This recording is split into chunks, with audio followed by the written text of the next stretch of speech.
ਬਾਈ ਜਿਹਨੂੰ ਜਿਹਨੂੰ ਵੀ ਆ ਫਰੂਟ ਦਾ ਪਤਾ ਕਮੈਂਟਾਂ 'ਚ ਲਵਾਇਓ ਹਾਜ਼ਰੀ। ਸਵੇਰੇ ਸਵੇਰੇ ਛੱਕ ਕੇ ਫਰੂਟ ਨਿਕਲ ਕੇ ਕੰਮ ਤੇ।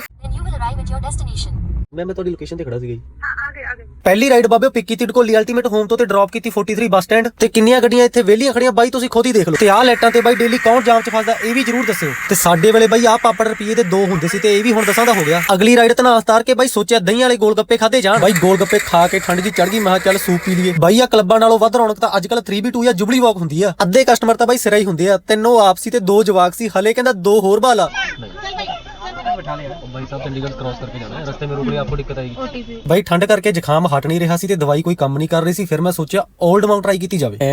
ਬੜੇ ਹਰਾਮੀ ਹੋ ਗਏ ਹੋ। ਨਹੀਂ, ਦੋਹਾਂ ਨੇ ਦਵਾਈ ਦੇ ਤੌਰ ਤੇ ਘੁੱਟ-ਘੁੱਟ ਲਾ ਲਈ ਤੇ ਰਾਤ ਰੰਗੀਨ ਕਰ ਲਈ।